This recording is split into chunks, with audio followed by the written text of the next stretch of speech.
Hello friends, welcome to Movie Meter. और आज की वीडियो में हम बात करेंगे द अनहोली मूवी की। यह एक हॉरर थ्रिलर मूवी है।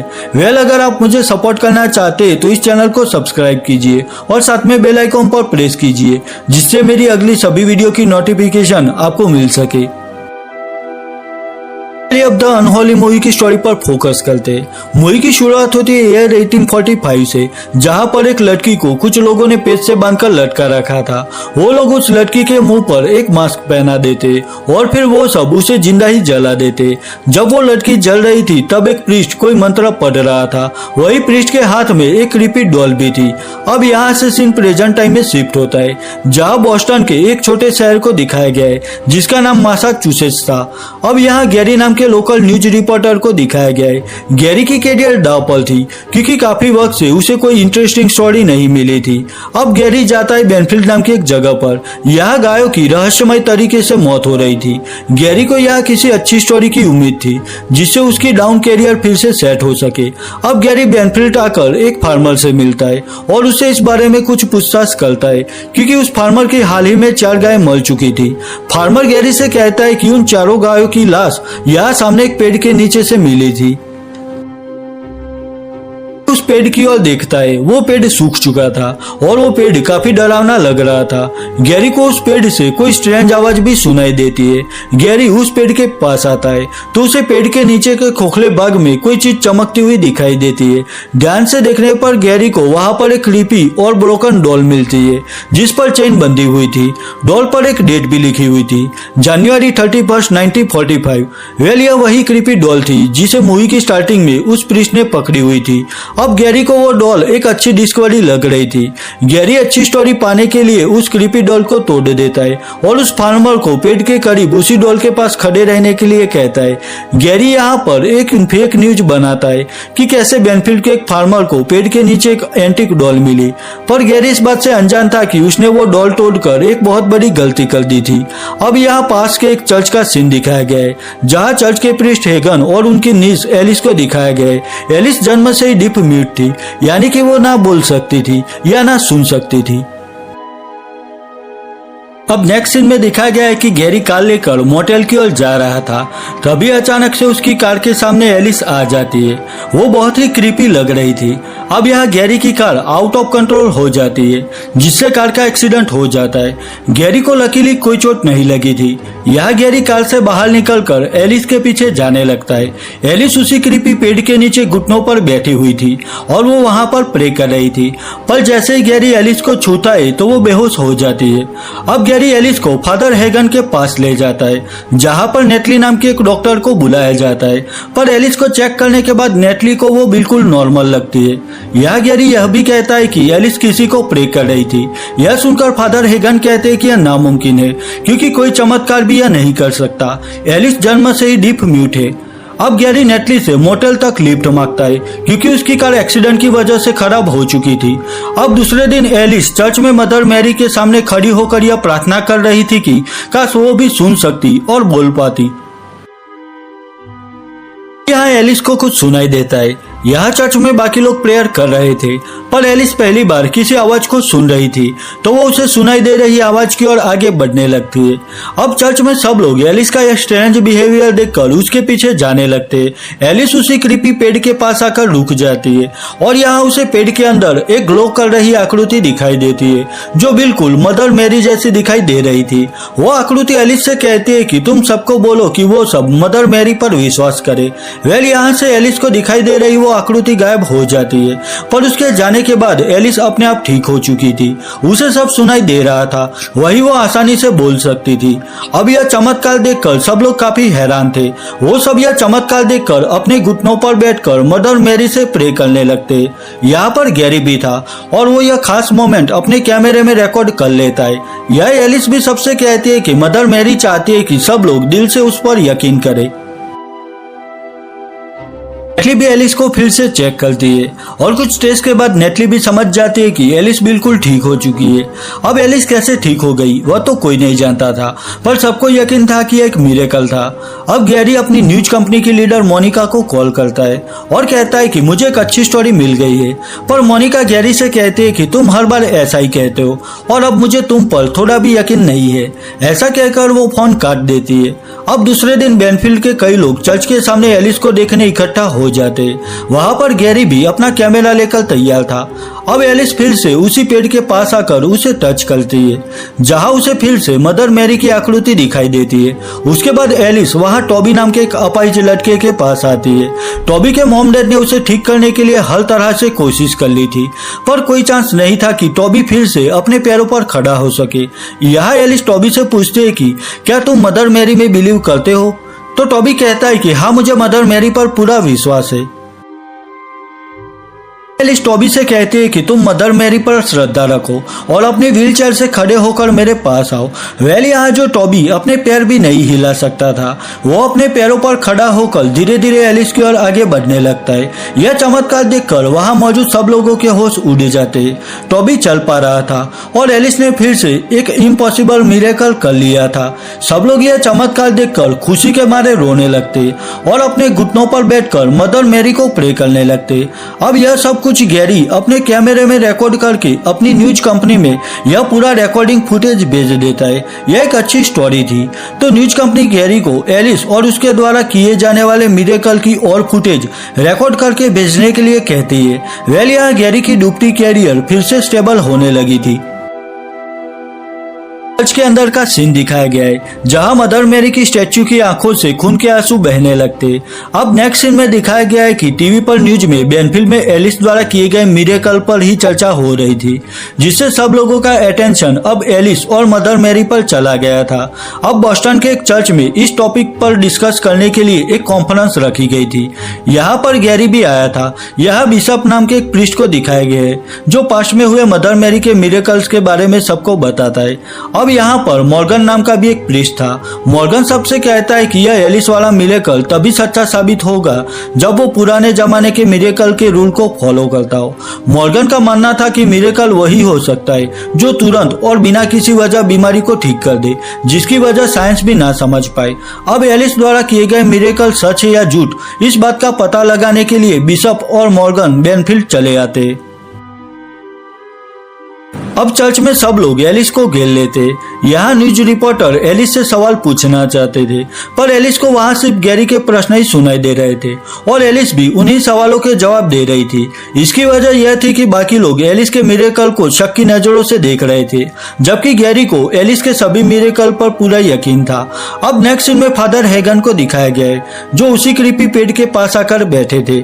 उस पेड़ को यहाँ एक टेंट बनाकर कंप्लीट प्रोटेक्शन में रखा गया था। हेगन को वहाँ जमीन पर वो क्रीपी डॉल मिलती है। हेगन जैसे ही वो डॉल उठाता है तो पेड़ की दूसरी ओर एक खतरनाक अनहोली स्पिरिट को दिखाया जाता है। फादर हेगन उस डॉल को लेकर वहां से चले जाते हैं, पर वो स्पिरिट अब हेगन के पीछे थी। अब एलिस और गैरी को दिखाया गया है। एलिस को गैरी पर पूरा यकीन था, तो वो गैरी को उसकी स्टोरी के लिए पर्सनल इंटरव्यूज भी दे रही थी, पर तभी वहां एलिस के अंकल हेगन आ जाते और वो एलिस को अभी यहाँ से चले जाने के लिए कहते। एलिस के जाने के बाद फादर हेगन गैरी से कहते हैं कि मैं एलिस के लिए वरीड हूँ, क्योंकि मुझे ऐसा लग रहा है कि जो कोई भी एलिस के जरिए हमसे बात कर रहा है वो मदर मैरी नहीं पर कोई और है। वैसे भी जहाँ पर गॉड है वहाँ पर शैतान भी पहुंच जाता है। पर गैरी को फादर हेगन की बातों पर यकीन नहीं था, क्योंकि एलिस एक अच्छा काम कर रही थी। अब दूसरे दिन मॉर्गन और गैरी एलिस पर नजर रख के उसके द्वारा होने वाले किसी दूसरे मिरेकल का वेट कर रहे थे।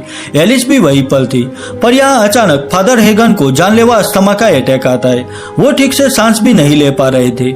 इसका रीजन यह था कि हेगन ओवर स्मोकिंग करते थे, जिसकी वजह से उनके लंग खराब हो चुके थे।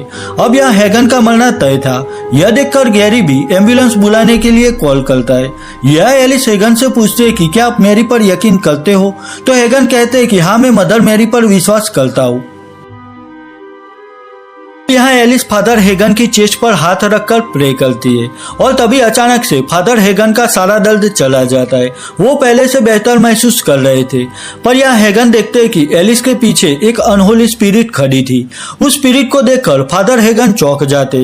अब नेक्स्ट सीन में डॉक्टर हेगन के लंग का एक्सरे देखकर हैरान थे, क्योंकि हाल ही में फादर ने मेडिकल चेकअप करवाया था, जिसमें डॉक्टर ने भी उन्हें साफ कह दिया था कि वो ज्यादा से ज्यादा 2 महीने ही जी पाएंगे और यहाँ उनके लंग्स कंप्लीट क्लीन थे। उन्हें नया जीवन दान मिला था और फादर हेगन के साथ हुए इस मिरेकल का जवाब साइंस के पास भी नहीं था। वेल यहाँ मॉर्गन और बिशप एलिस के इस मिरेकल को अब सच मानने लगते। अब दुनिया भर से लोग उस क्रीपी पेड़ को देखने आ रहे थे और वहाँ पूरी श्रद्धा से प्रे करने लगते। वही दूसरी ओर गैरी के काम से खुश होकर न्यूज कंपनी उसे प्रमोट करती है। वही गैरी और एलिस की फ्रेंडशिप भी मजबूत होने लगती है। एक दिन फादर हेगन को चर्च की दीवार में एक दरार दिखती है। उस दरार में से हेगन को एक पुरानी बुक मिलती है।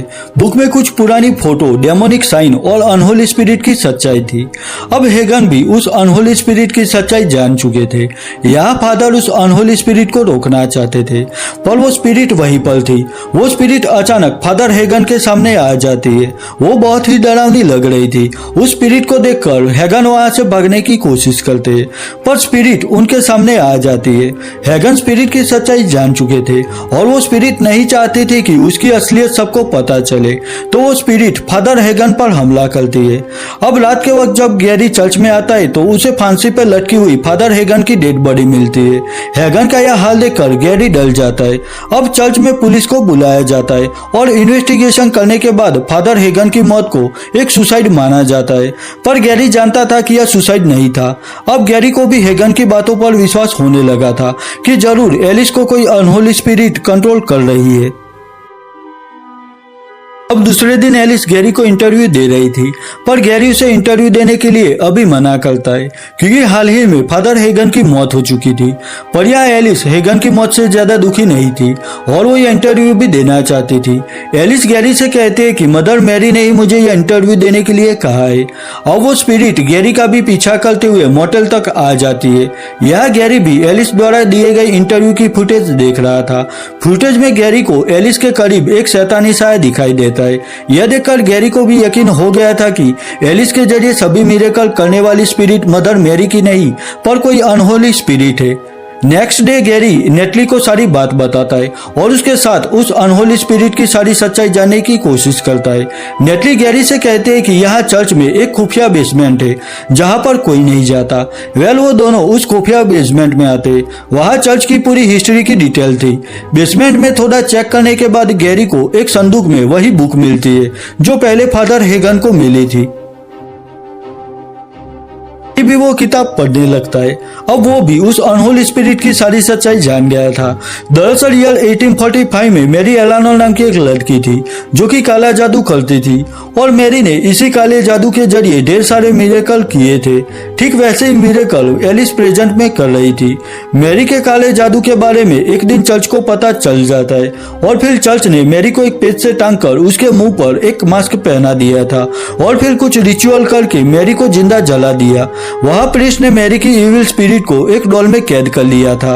अब इतने सालों बाद जब गैरी को वो डॉल मिली तो उसने वो क्रीपी डॉल तोड़ डाली और उसी वक्त मैरी की इविल स्पिरिट आजाद हो गई। फिर उसने एलिस के जरिए सारी दुनिया के सामने मदर मैरी होने का ढोंग किया।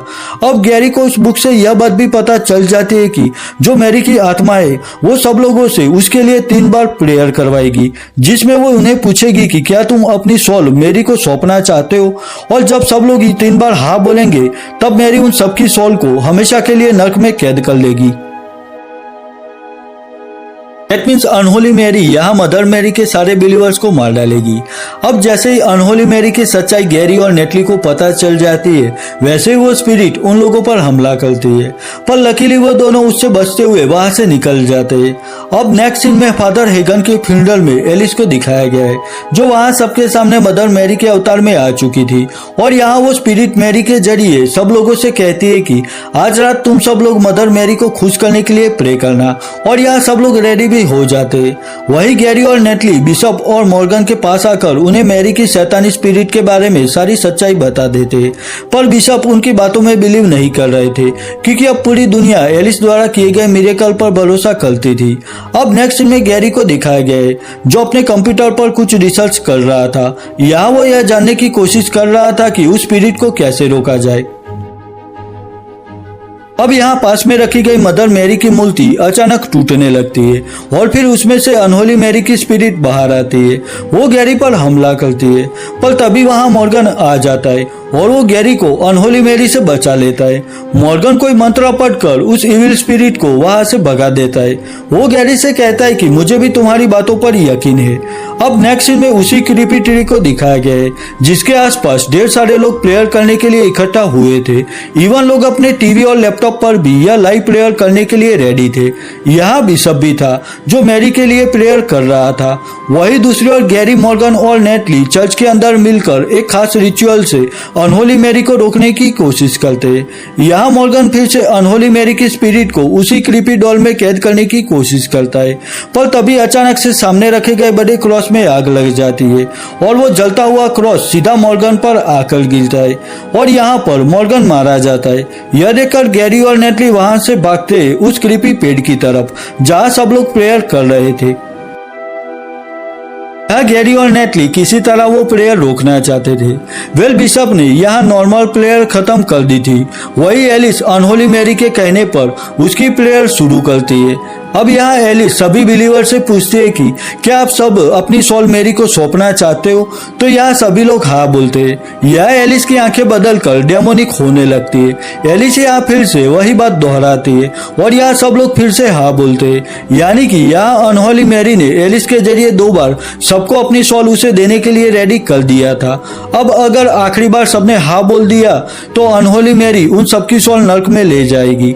पर उसी वक्त गैरी और नेटली वहां पर आ जाते। गैरी वहां सब लोगों से कहता है कि मिरेकल जैसा कुछ नहीं होता, यह सब एक दिखावा है। अब गैरी की बातें सुनकर वहां मौजूद सब लोगों का माइंड प्रेयर से डाइवर्ट हो जाता है। वही नेटली भी एलिस को साइन लैंग्वेज में समझाने की कोशिश करती है कि असल में यह मैरी कौन है और उसने ही एलिस के अंकल फादर हेगन को बेरहमी से मार डाला था। एलिस के पीछे वो अनहोली मैरी की स्पिरिट भी थी। वो एलिस से कहती है कि तुम सिर्फ आखिरी बार सब लोगों को अपनी सोल मुझे सौंपने के लिए कह दो। अब गैरी एलिस के करीब आकर उसे कहता है कि तुम ही दुनिया को सच बताओ। यह एलिस उस इविल स्पिरिट को अपने ऊपर हावी नहीं होने देती और वो सब लोगों से कहते हैं कि यह सब एक डोंग है और मैंने जो भी मिरेकल किए वो भी इसी डोंग का हिस्सा था। अब यह अनहोली मैरी का पूरा प्लान फेल हो जाता है, जिससे वो बहुत गुस्से में आ जाती है। अब यहाँ उस क्रीपी ट्री में भी आग लग जाती है, जिससे पूरा ट्री जलने लगता है। एलिस भी यहाँ फिर से गूंगी और बहरी हो जाती है। वही टोनी भी फिर से अपाहिज हो जाता है। वही यह सब देखकर सब लोग वहां से भागने लगते हैं। वही वो पेड़ भी बुरी तरह से जलने लगा था और उसी पेड़ से अनहोली मैरी की स्पिरिट बाहर आती है, जिसे देखकर बिशप डर जाता है। यहाँ अनहोली मैरी सीधा बिशप के पास आती है और अपना चेहरे पर का मास्क उतारती है। यहाँ दिखाया गया है कि अनहोली मैरी का पूरा चेहरा बुरी तरह से जल चुका था और वो बहुत ज्यादा डरावनी लग रही थी। अनहोली मैरी बिशप की चेस्ट पर अपना हाथ रखती है और यहाँ बिशप देखते ही देखते राख में बदल जाता है। बिशप को मारने के बाद वो स्पिरिट नेटली और गैरी के पीछे लग जाती है। यहाँ अनहोली मैरी गैरी का हाथ पकड़कर उसे जलाने की कोशिश करती है। अनहोली मैरी यहाँ गैरी को भी बिशप की तरह मारने ही जा रही थी, पर तभी एलिस उसके सामने आ जाती है। यहाँ वो स्पिरिट अब गैरी को छोड़कर एलिस को पकड़ लेती है और उसे भी जलाने की कोशिश करती है। पर यह एलिस की जगह वो अनहोली मैरी खुद जलने लगती है। एलिस भी बेहोश हो चुकी थी। वही दूसरी ओर अनहोली मैरी धीरे धीरे जलकर खाक में बदलने लगती है। यहाँ आखिर में वो इविल स्पिरिट भी खत्म हो जाती है। अब यह अनहोली मैरी एलिस को छूते ही बुरी तरह से जलकर खत्म हो गई। उसका रीजन यह था कि जितनी अनहोलीनेस उस इविल स्पिरिट में थी, उतनी होलीनेस मदर मैरी के लिए एलिस में थी। और यह आखिर में बुराई के सामने अच्छाई की जीत होती है और इसी वजह से अनहोली मैरी एलिस के सामने नहीं नहीं टिक पाई। वेलिया एलिस भी बुरी तरह से घायल हो चुकी थी और वो भी मरने वाली थी। पर तभी गैरी भगवान से प्रार्थना करता है कि एलिस को फिर से एक मौका दो, क्योंकि उसने सबको बचाने के लिए अपनी जान दांव पर लगा दी थी। वेलिया एलिस अपनी आंख खोलती है, यानी कि गॉड ने एलिस को एक और मौका दिया था और यही एक असली मिरेकल था। मरी हुई एलिस को गॉड ने जिंदा कर दिया था। अब नेक्स्ट में नेटली, गैरी और एलिस फादर हेगन की कब्र पर फूल चढ़ाते हुए दिखाए गए हैं, जहां एलिस फिर से डीप म्यूट बनकर अपनी डेली लाइफ जीने लगी थी और यहाँ सब पहले जैसा ठीक हो चुका था और यहीं पर अनहोली मूवी खत्म हो जाती है। 2021 में रिलीज हुई द अनहोली मूवी को IMDb पर 5.0 आउट ऑफ 10 स्कोर मिला है। वही रोटन टोमेटो पर इसे 29% एंड ऑडियंस स्कोर 57% मिला है। अगर यह वीडियो आपको अच्छी लगी है तो इसे लाइक और शेयर कीजिए और मेरे लिए कोई भी सजेशन है तो मुझे कमेंट सेक्शन में कमेंट करके बताइए। तो मिलता हूँ अपनी नेक्स्ट वीडियो में, तब तक के लिए बाय बाय।